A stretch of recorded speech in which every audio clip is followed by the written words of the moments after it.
First, banks are not where the money is, and secondly, stealing is not a wise way to obtain it. Research indicates the average bank robber gets $3,000 when they rob a bank. And then, when they are caught, they work for the government for 10 years to pay for it. Money is in consciousness, and it must be earned.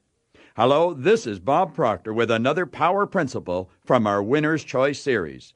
This Power Principle is on money, a delicate subject.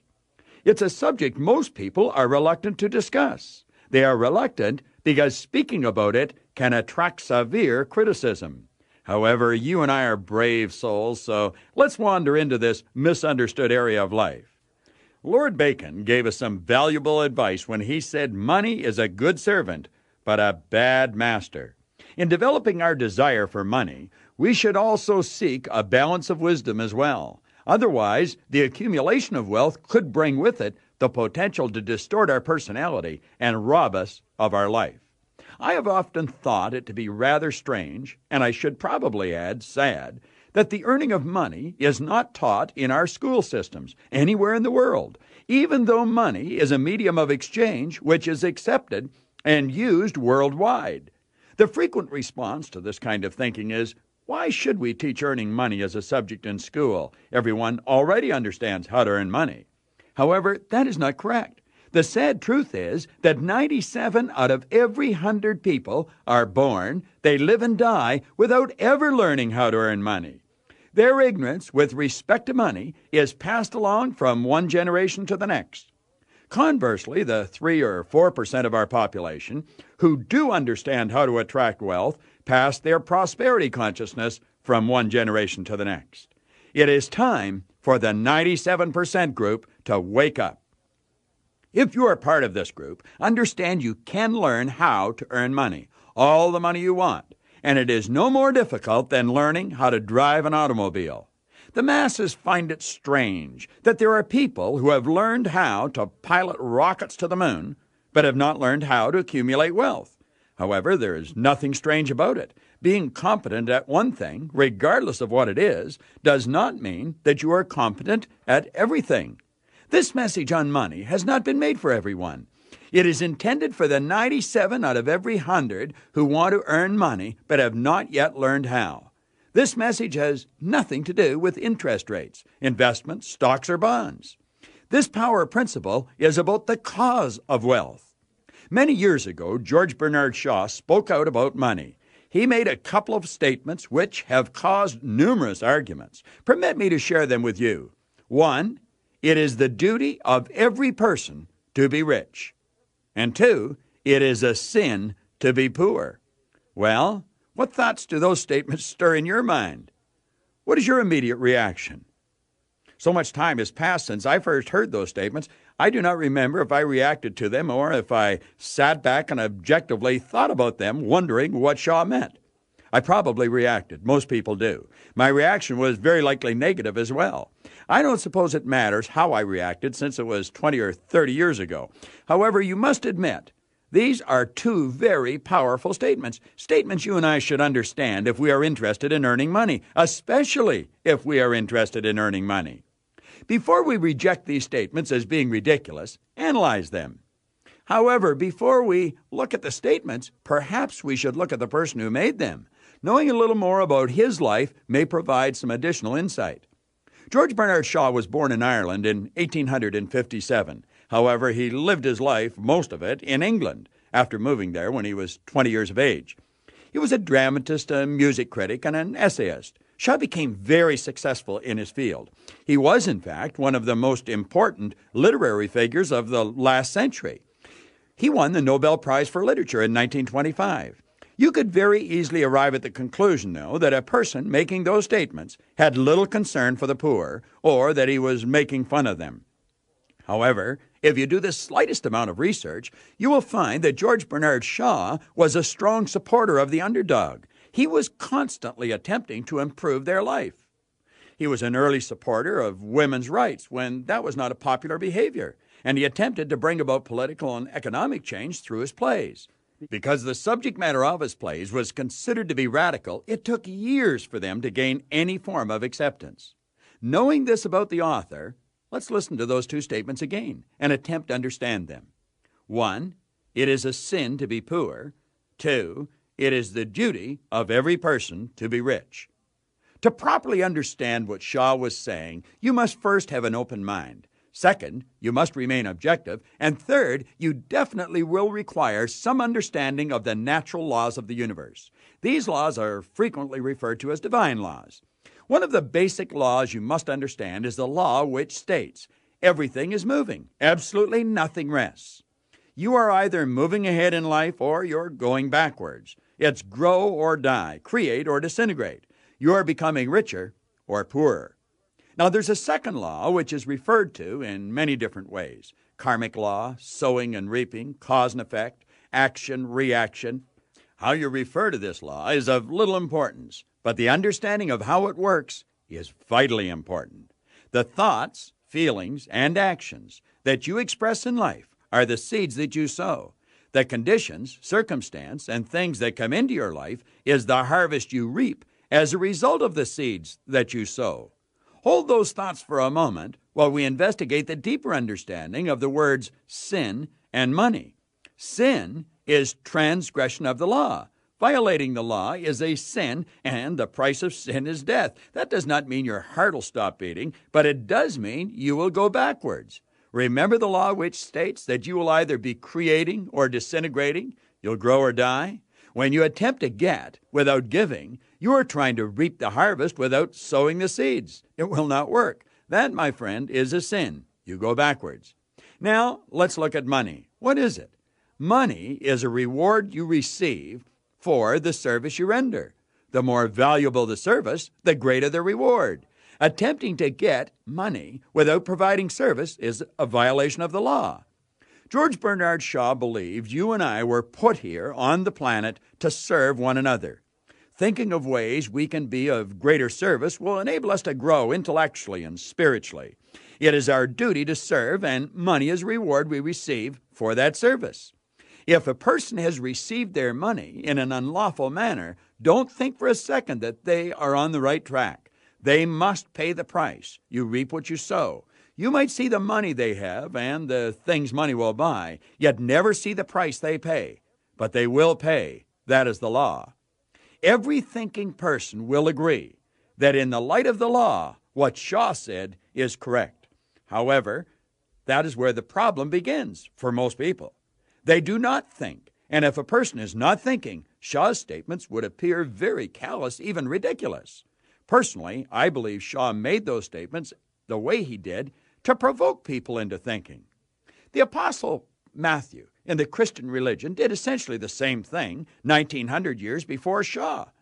Matthew stated, "To him who has shall be given, and he shall have abundance. But from him who does not have, even that which he has shall be taken away." At first glance, that sure doesn't sound very fair. Matthew is saying that the rich will get richer and the poor poorer. People who believe that this is unfair are people who view abundance as something that is being doled out. To them, Matthew's statements would have to appear grossly unfair. If, however, you see abundance as something one attracts, the entire picture would change and it would be very fair. The prosperous person will be thinking prosperous thoughts and attracting more of the same, while the poor person will be thinking thoughts of lack and limitation.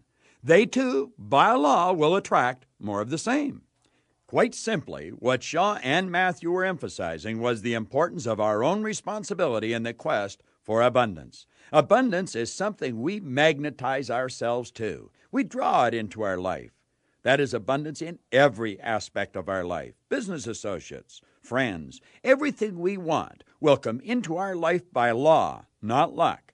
You are either attracting or repelling good. It is your own consciousness that ultimately determines your results. I was on the telephone just hours ago with my mentor, Leland Valvandual. He said something during our conversation which stuck in my mind. He said, "The spirit awaits direction from the soul." Permit me to digress for a moment because there's a great lesson here about receiving. The entire conversation I had with Val had to do with a very large project I am working on to help him. I was giving to him.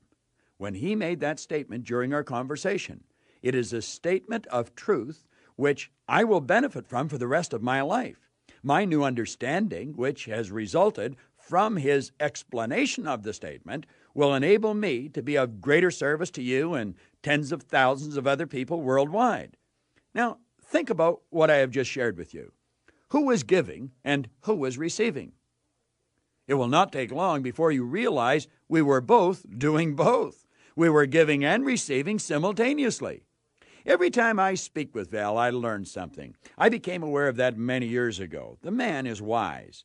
After you have a conversation with a person who has wisdom, do as I do. Be quiet and then ask yourself what that person said.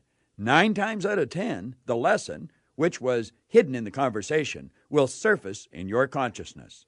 The spirit awaits direction from the soul. That is power. Val's statement contains the secret to everything you could ever want.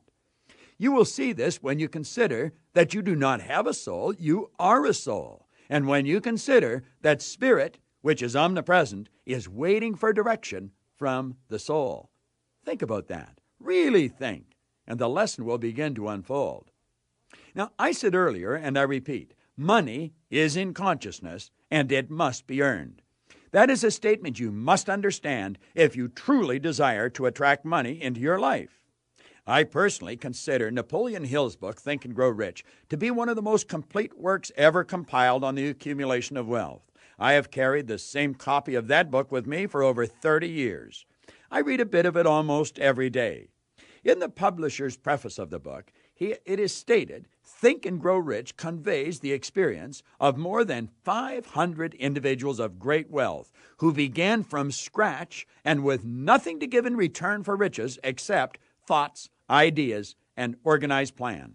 It clearly states that this book contains the entire philosophy of money making. Now, the point I want to bring to your attention is this. Think and Grow Rich has 15 chapters, and not one of those chapters is titled Money. In fact, the word money is not even mentioned in the title of any one of the chapters. The last chapter has 8 words in it, but money is not one of them. There's another great book about money. It's one written by G. Donald Walters titled Money Magnetism. Mr. Walters has 14 chapters in his book, and not one is titled Money. The word does appear in the title of Chapter 9, but listen to how it is used. How earning money can promote spiritual growth. Robert Russell's great book about earning money, You Too Can Be Prosperous, contains 8 chapters, and money does not appear anywhere in any of the 8 titles. A number of years ago, I wrote a book, You Were Born Rich. Sam Kalanick, who is the co-chairman of Mattal Botanical International Limited, has ordered between 35,000 and 40,000 copies of my book from Bantam Books in New York. Sam is a beautiful person and is one of the wealthiest men I know. Sam uses my book like I use Napoleon Hill's book. He has tens of thousands of people in his company, and he is constantly encouraging them to study You Were Born Rich. There are 10 chapters in my book. It, like Donald Walters' book, Money Magnetism, has money mentioned only once in the first chapter titled Me and Money. Why do you suppose none of these books talk about money when the purpose of the book is to assist the reader in accumulating wealth? They do not talk about money for the same reason a farmer does not spend time explaining how to bring in the harvest when he is teaching his son how to plant a seed. There is a season for sowing and there is a season for reaping, but you never do both in the same season. Be quiet and listen carefully to what I am going to say. The paper you fold and place in your purse or pocket is not money. It is paper with ink on it. It represents money, but it is not money. Money is an idea. The earning of money has nothing to do with this paper stuff. It has to do with consciousness. That is precisely why all of these great authors who wrote books, which people claim helped them earn millions of dollars, never wrote about money. Sam Kalanick probably knows as much about earning money as anyone I know. If you listen to him when he is explaining to his people how to earn a lot of money, you will not hear him talking about money. You'll hear him talking about loving people, about helping people and providing service. He'll talk about getting into a positive vibration, mixing with the winners, overlooking other people's faults, and helping other people get what they want. I know this all sounds kind of mushy. It may not appear to have much substance to it, but that is what all the great authors write about. And if you study, you will find this kind of information has real substance. I am aware there are books which instruct you on how to manipulate markets, manipulate stocks and people. They might even help you get money. But there is no spiritual strength there. And if there is no spiritual strength, there is no lasting happiness, no real wealth. Money in abundance should only represent a part of your abundance. If you want money, ask for abundance in all areas of your life. Then study, understand, and follow the laws for sowing, which will reap an abundant harvest in all areas of your life. There are laws governing physical health, and if you violate those laws, you lose. You are well aware that your body cannot remain healthy if you are smoking and filling your lungs with nicotine, drinking alcohol, or eating rich foods in excess. Everyone knows this type of behavior is not conducive to physical health. Likewise, there are laws governing the earning of money. If you do not already own the book I wrote, You Were Born Rich, I would suggest you get a copy. Read and then reread Chapter 1, Me and Money. You must become very comfortable with the idea of money. Now, that may sound strange. However, most people are not comfortable with money, which is why they do not have any. Listen carefully to conversations about money. Most people will apologize or give some form of justification for wanting money, if in fact they will even talk about it. The average person's face will change color and their behavior will change when a serious conversation arises about earning money. None of this is so with wealthy people. Wealthy people are aware that money is a medium of exchange and they treat it as such. They respect it, they feel very comfortable with money, and they are quite at ease talking about money. They keep money in its proper place. They remain the master, and money remains the servant. When wealthy people experience a financial problem in their life, which is not uncommon, they possess the wisdom to focus on the cause of the problem. They make the mental corrections required and proceed. You rarely ever hear a wealthy person talking about their financial problems. Do you know why that is so? The obvious answer is that wealthy people don't talk about financial problems because they don't have any financial problems.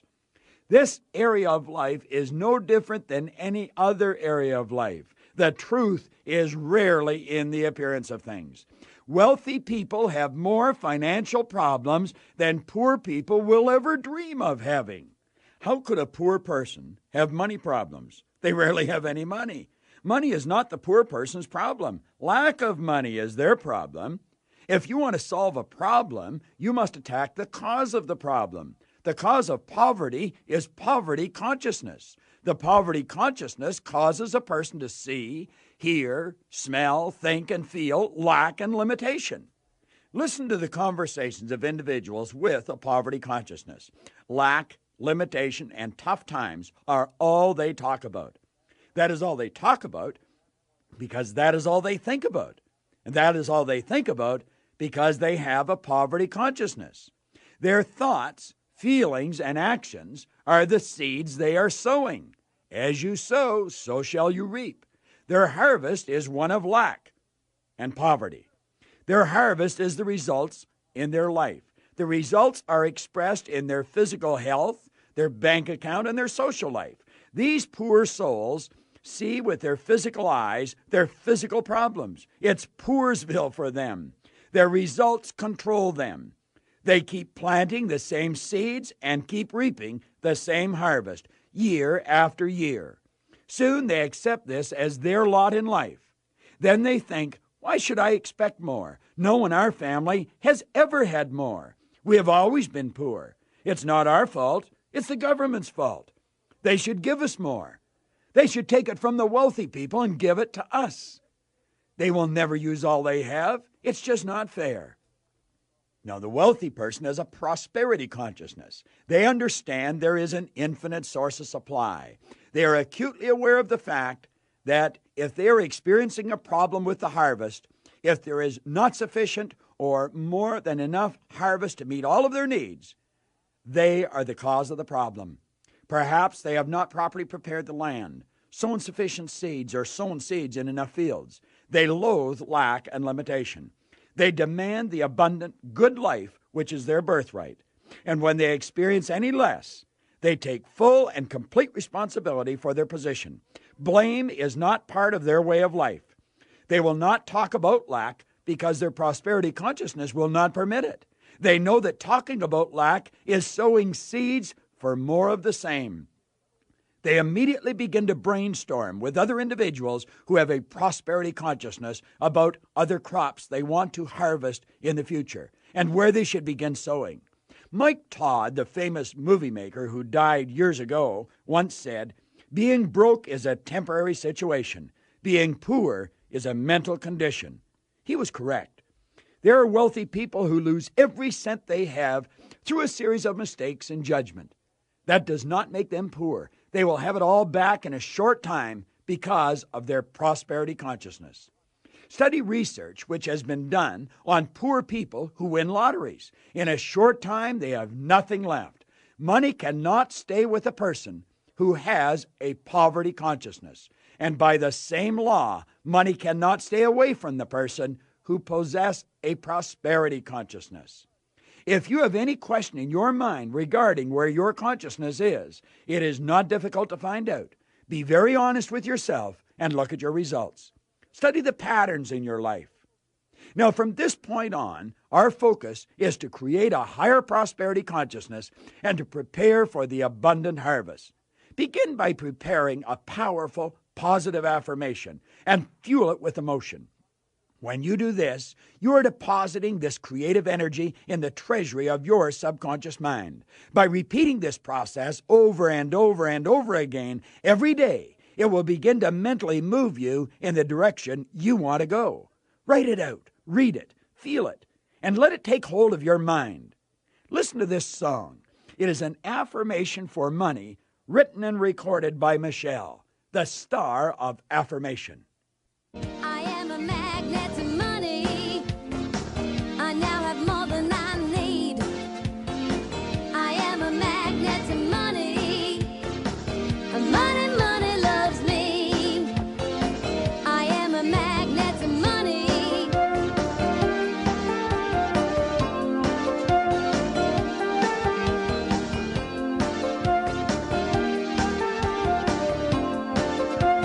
Oh, I am a magnet to money. I now have more than I need. I am a magnet to money. Money, money loves me. I am a magnet to money. I now have more than I need. I am a magnet to money. Money, money loves me. Aren't those lyrics great? I am a magnet to money. I now have more than I need. I am a magnet to money. Money, money loves me. When you sing those lyrics with Michelle, you're making it easier for yourself to get emotionally involved. Stop right here and sing this song with Michelle a dozen times.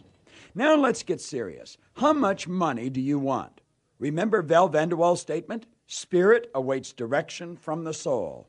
Spirit requires specific instructions. Saying, I want more is not good enough. $5 more is more. How much more? Decide on a figure. If you feel you need assistance, follow the instructions in Chapter 2 of You Were Born Rich, entitled How Much is Enough. It will explain how to arrive at the figure, but you must be specific. You should have the amount of money you need to provide the things you want, to live the way you choose to live, whether you are working or not. Now, you will not seriously want more money than you are capable of earning. But remember, you must earn it. FG plus E equals I. That is a formula you can use to become financially independent. I will repeat the formula for you and listen carefully. FG plus E equal I. The FG represents financial goals. The E represents expenses. The I represents income. So you set your financial goals, you add to that your expenses, and then you have the figure that you want to earn. Now, arriving at answers to some of these questions will probably take time. You're not going to answer them in 5 minutes if you answer them properly. When you seriously consider the positive impact this formula can have on your life, you will realize that it most certainly deserves whatever time it takes. The FG establishes your financial goals. How much money do you want to have in 1 year, in 5 years, in 10 years? There are only two ways to earn money. One is people at work, and the other is money at work. You should be employing both. If you want to be financially independent, what you're actually saying is this: I want to have enough money working for me to provide the income I will require to live the way I choose to live. Now, what you have just covered may cause you to think that you're going to have to quit your present job because you cannot see yourself earning the amount of money you require in your present position. Although that may be true, it does not have to be true. The most important consideration about your daily work is that you love what you do. The amount of money you earn is not the most important consideration. The individuals who live the most fulfilled lives are those individuals who have a very difficult time differentiating between work and pleasure. That, my friend, is a key factor in living the abundant life. The income you earn in your present position may be small, but your overall income could be substantial. Now, that statement would indicate that you would have to have more than one source of income. If you don't, you should. Wealthy people have MSIs. MSI is a term which means multiple sources of income. You can have 100 sources of income. Could have 500 if you wanted. You can even hire people to manage them. Multiple sources of income does not mean multiple jobs. That concept generally leads to an early grave. Multiple sources of income means exactly what it says. The idea that you must work harder or longer hours to earn more money is a myth. It is a concept which is believed and perpetuated by people who are generally very tired and without money. That could represent you or possibly someone you love. You must understand that most of the really wealthy people do not work very hard. They generally love what they do, and they have income coming to them from many sources. It is not difficult to set up multiple sources of income. Anyone can do it. A single mother raising children on her own can set up numerous MSIs. Since this particular power principle is not an educational program on multiple sources of income, I do not have the time at my command to go into the subject of MSIs any further. There is, however, an exciting cassette program with a fortune planner that is at present in production. This program will be released through the International Success Club in the very near future. You want to look for it because this MSI program will help you earn substantial amounts of money. Once you have determined how much money you want to earn, write this amount on a sheet of paper in large figures. Look at the numbers with the dollar sign beside them and tell yourself over and over again, that amount of money is an effect. It represents a reward I want to receive. What service can I render that would be deserving of that reward? Now, you can take the total figure and divide it into multiple parts. Each part would represent a source of income. Each source of income represents a separate reward that you would receive for a service you would render. Work on one at a time. Each one can become an exciting part of your life. What you are actually doing is thinking of different ways you can be of service to others. You must remember that money is a reward we receive for service rendered. When you understand this basic law, you will understand that the only time you must think about money is when you are deciding how much you want. From that point on, your entire focus, intellectually, emotionally, and physically, must be directed towards providing service. Think of how you can do whatever you are doing more effectively. Think of how you can improve on the quality and the quantity of service that you are rendering. Think of how you can help the people you are helping in a greater way. Remember, money is the ultimate servant. With money, you can provide service in 1,000 places at the same time. The more money you earn, the more you can help others. Remember this: poor people have a poverty consciousness. Wealthy people have a prosperity consciousness. A poverty consciousness will cause you to think and experience a lack of money. A prosperity consciousness will bring you great wealth. To develop a prosperity consciousness, follow the instructions you have been given. Decide exactly how much money you want. Break it into parts. Then forget the money and give all of your attention to providing service. The money must come. Ralph Waldo Emerson said something rich with truth when he stated, "The law of sowing and reaping was the law of laws." Find out what other people want and help them get it. Keep repeating your affirmations until you become truly comfortable with money. A prosperity consciousness will attract to you abundance, and abundance is your birthright. Now sit back, relax, put a big smile on your face, and join in with Michelle, the star of Africa.